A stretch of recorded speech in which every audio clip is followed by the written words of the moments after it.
very key to the future of this province and to the success of our country. In this particular term of government, education has been identified as the #1 priority.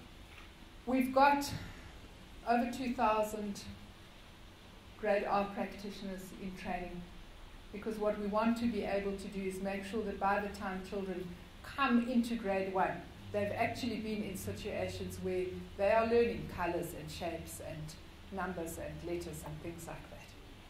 You can't just train the teachers.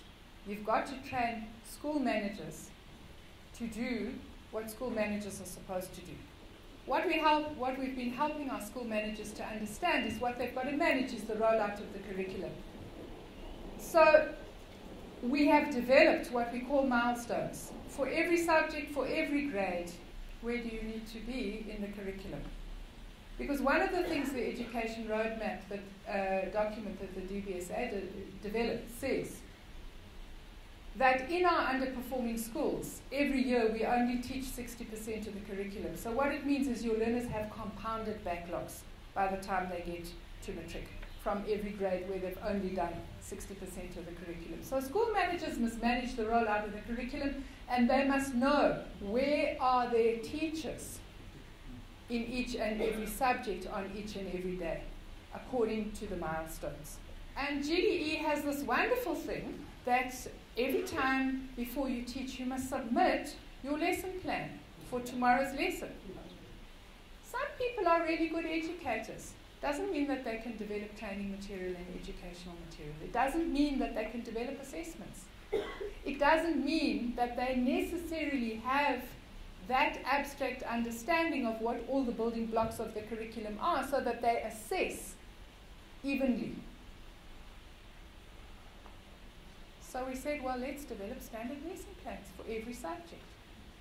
We've begun now with the foundation phase. We're busy doing it in the senior secondary phase, so that you can get good lessons and good tests, and you can use that material in your classroom, and you don't have to submit it every time to GDE so that they can tick their boxes and fill in their forms and all those things that they like to do.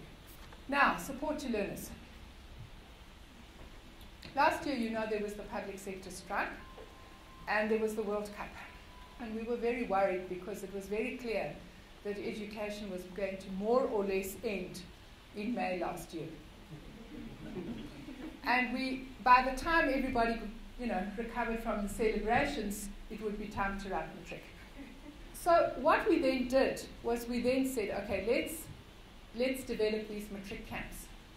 And we began in April last year with extra lessons every weekend and in holidays and so on, so that learners could get through the curriculum. It was a very good thing that we did it, because we then got hit with the public sector strike, which in some areas went on for over 2 months. But because we had begun with these camps, we then began a whole process of putting learners into study groups and giving them standardized material and getting them to teach each other and so on and so forth. And that was a very great learning, and that's something that this year we then began those camps in February. We're still issuing out the material, we're still getting them to set up study groups, and it's been an amazing experience for us, because I think it's made us realize the extent to which we undervalue learners themselves as active contributors to their own success. We've launched a huge homework program in the province. Every afternoon they will do 1 hour of physical activity, which we think is very important to develop them in a holistic manner, and 1 hour of homework. And we're in the process of recruiting about 13,000 supervisors who will actually run that process. And it's a great way of involving young people in income-generating activity, and also trying to attract teachers to the teaching profession. And we're hoping that through this process we will be able to deal with the fact that the average age of a teacher in Gauteng is 40 plus. The average age of a principal in Gauteng is 50 plus. In a few years we're going to run out of teachers and principals. In the last 3 years, and this excludes the 2 public sector strikes, which are legal protected labour action, almost 30 days of learning and teaching time have been lost through protest action. What we said, and I think President Zuma has coined what he calls his non-negotiables: learners and teachers in class on time, learning and teaching for a minimum of 7 hours a day, being respectful to each other, and learners doing their homework. Because without that very minimum of 7 hours of learning and teaching a day, you are never ever going to get this education system right. I'm going to stop here. Thank you for listening. Thank you.